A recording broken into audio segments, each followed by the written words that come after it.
college, working toward my bachelor's degree. He was sweet, kind, stupid funny, smart, and he had this calm sense of purpose about him that just put my soul at ease. I knew within 2 weeks of meeting him that he was someone I could spend the rest of my life with. Back then, my goal was to be a career woman. I dreamt of city life, opportunities, ambition, success. Brian, on the other hand, grew up in a small community in rural North Dakota, where his dad, grandpa, and great-grandpa were farmers. Back when we met, he had no intention of moving home to farm to continue that family legacy. Until one day, he did. Even though I loved him deeply, I could not imagine myself living in a small town, away from opportunities, especially after all the time and effort I poured into my education and career. So I did what any reasonable, future-focused woman in love would do. I broke up with it.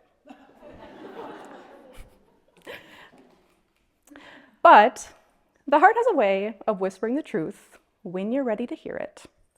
Eventually, I figured out that life without him, no matter how successful, wasn't the life that I wanted. So I chose to follow him home. 14 years ago, I moved to beautiful Mackville, North Dakota,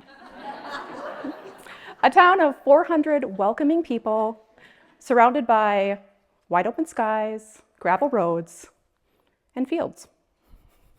I pictured quiet evenings, tractor dates, and meeting new people.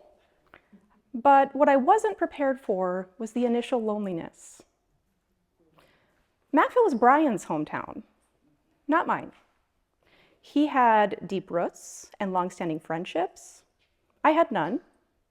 And even though the people were incredibly kind and welcoming and warm, I had a difficult time creating connection because there were very few women of my age. It was really hard for me. I didn't just feel alone, I felt invisible.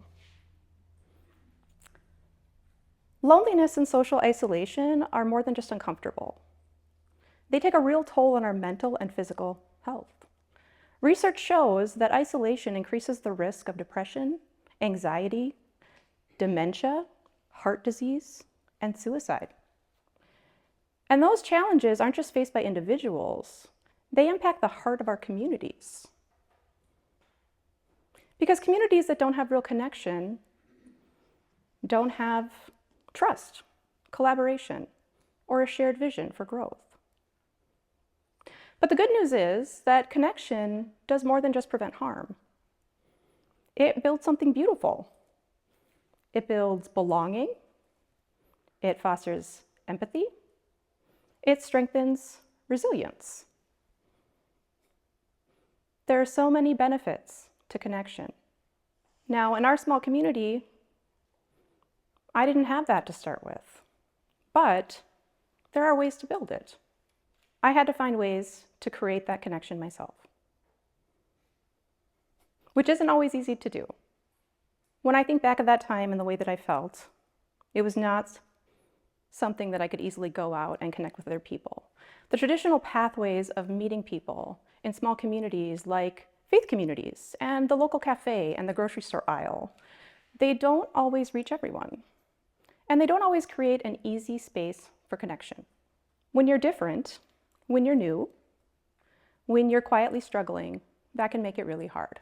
So the question is, how do we create intentional, meaningful connection that's done on purpose, not just by chance? Well, for me, it started with a Facebook group of all things. Okay, online, not typically known for the best real connection.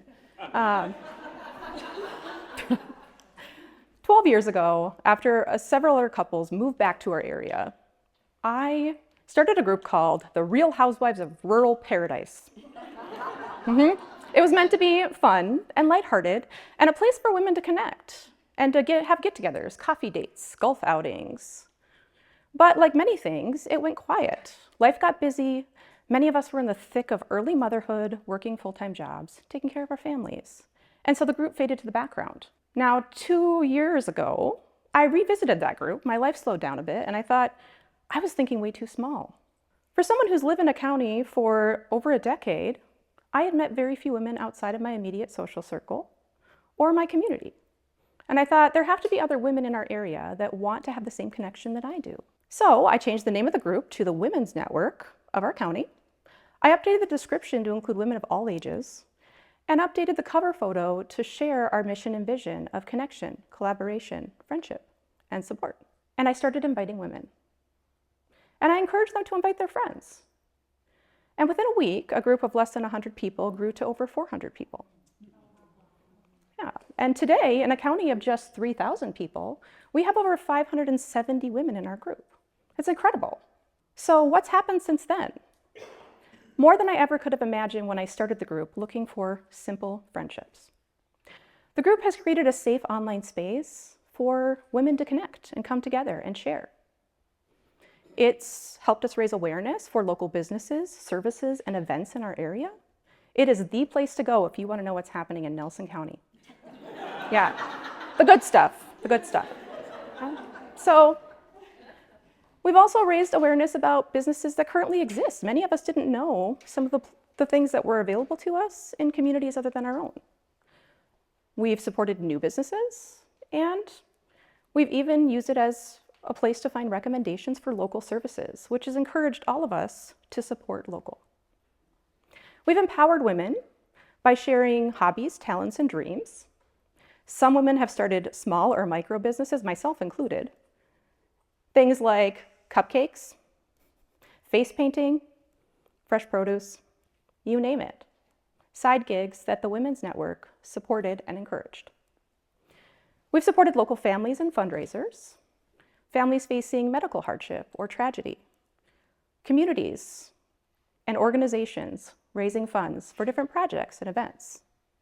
And we've even invited our educators to share their online wish lists so that we can support local classrooms. My favorite part of the Women's Network, and truly the heart of it, is Women's Network Night Out. Once a month, we get together in a different community, at a business. We come together for fun. We get the opportunity to experience a community other than our own. We get to support a local business. And most importantly, we get to connect with each other. So women of all ages come out and we share laughter and conversations, activities, and fun. We usually enjoy a good meal. And that has created some really strong connections and friendships and relationships in our county. And many of the women who started coming to the first ones still continue to come today because we enjoy it so much, because it's relaxed. The first one we ever had involved name tags, because I don't know about you, I'm not good with remembering names. Faces, yes, names, no, even though mine's hard to pronounce. So we've created that environment, and people can come out, we have introductions, and we get the opportunity to sit around and visit with each other, switch places, get to know somebody new. And that has been invaluable for our communities, for ourselves, and for our county. Now, lastly, and most unexpectedly, the network has built bridges between our communities. And if you know small communities, you know we can often be very siloed. We kind of focus on what's happening in our community, maybe not as much outside of it. And so we have seen so much more collaboration between communities in our county and visible support. Let me share a quick story. Every town in our county has its own beloved summer celebration. Tolna Days, the Annetta Turkey Barbecue, Petersburg Days. Don't laugh, that's a good one. Yeah? Every community has one of those. And if you know small communities, you know how meaningful those events are. People look forward to them every single year, right? They're traditions, they're deeply rooted, they're not easily changed. For years, Macville Days and Michigan Days fell on the exact same weekend. Every year, it was how it had always been. It was each of our community's traditions to host it that weekend. And as we got to know each other in the Women's Network and talked about it, we realized, well, gosh, it would sure be nice if I could go to Michigan Days, and geez, we'd love to have you guys come down to Macville Days and do the canoe races and have some fun with us. But we were both hesitant to be able to make that change because we knew that our communities maybe wouldn't understand it to begin with. Out of the blue, Michigan Community Club reached out to me and said, hey, Lule, we want to move our weekend up a week because we want to support you and we hope that you'll support us too. I was blown away.